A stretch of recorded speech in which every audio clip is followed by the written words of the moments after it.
Hey guys, this is Ki from Echo Ceramics. I'd like to show you how to make a bowl today. So, hopefully you are pretty good at centering. Again, I only like to cone up and down about 3 to 4 times. I'm using Coleman porcelain from Aardvark clay. So it's my second cone. And height of the cone is not important. So some people do cone up really tall. And that's just a matter of just habit. The more you do this, the taller you're going to cone up. But it really doesn't make much difference. So I'm going to go ahead and do my last and final cone.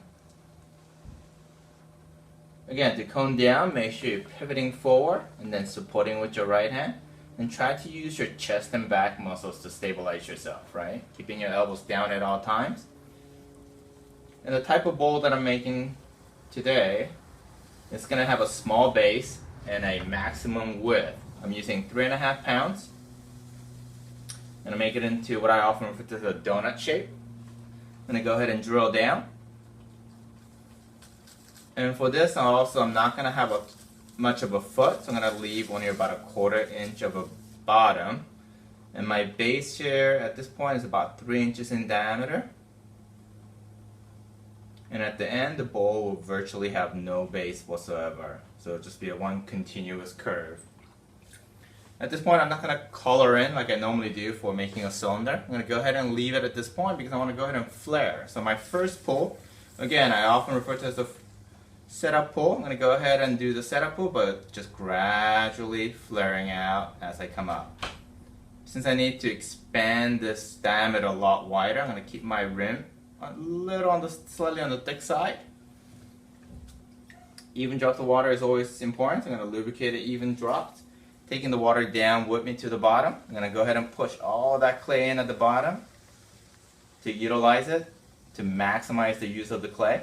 I'm going to go ahead and press out with my inside hand. I'm going to go ahead and follow up towards me, giving slight flare. So I'm just going to keep following this angle.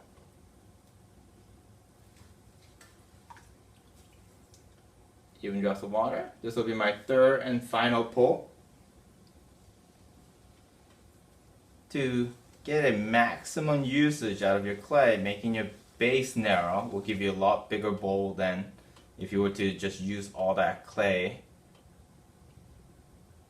to make the base. So I'm going to have mostly a wall, right? When you reach the top, pause and release slowly. I'm going to go ahead and rib, not because I'm going to necessarily expand that much, but I want to go ahead and rib. I'm going to use my usual wooden rib by Camper. I'm ribbing because I want to remove any kind of excess water, because if I remove all that excess water, it'll keep this clay a lot drier and a lot stiffer, so more likely to hold itself up. So once I rib the exterior, I'm doing my second one now, with the pointy side down. And once I rib the exterior and remove all this excess water, all in all, I'm going to go ahead and clean the bat as well. Once I do that, I won't be wetting it again. I'm going to go ahead and remove excess water at this point. I lost the sponge. I'm going to grab it and then just take all the excess water as much as I can from the bottom to top.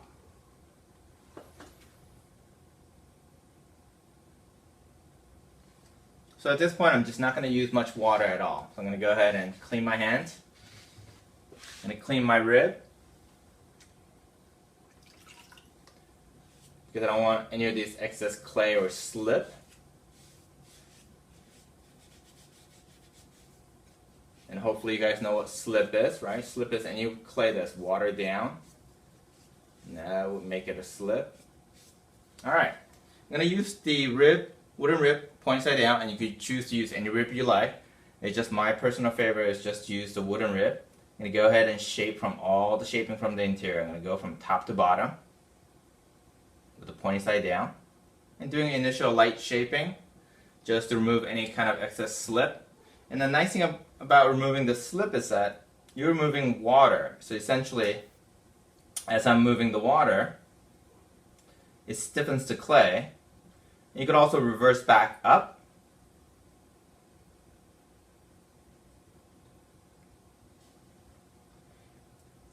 And again, I'm removing even more slip. And the shape I'm making here is going to be pretty extreme. I'm going to go ahead and push this all out, and it's going to get flatter and wider.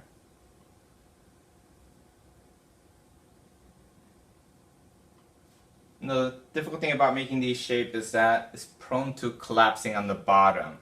So you want to make sure you keep a nice continuous curve.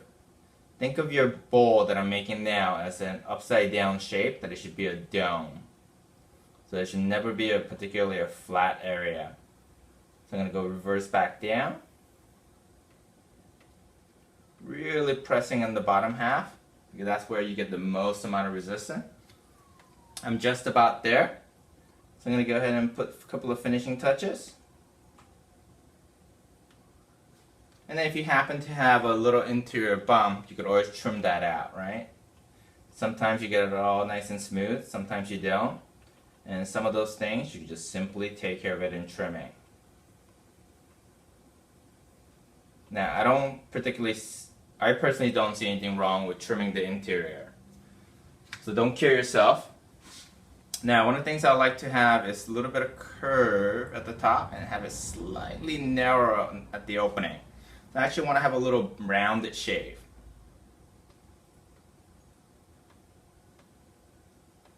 So I'm going to go ahead and expand this part and using my curve of the rib. So this 3.5-inch bowl is thrown about the size of the bat that I'm using, which is 12-inch bat. So I'm just about at a 12-inch diameter, and as you well all know, this will easily shrink down 20%. So at the end it'll be closer to 10-inch bowl. If you initially make it smaller than this, perfectly fine.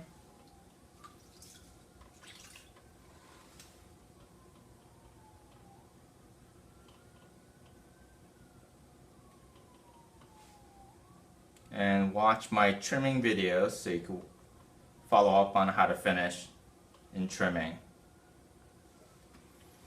Looking back at it, leaning back, I'm going to give it a light curve using a metal rib. So I'm going to go ahead and just curve that in ever so lightly. Even though I could do some of that in trimming, I'm going to go ahead and make this part a little bit more curved, just the way I think it should be. So it's a personal preference.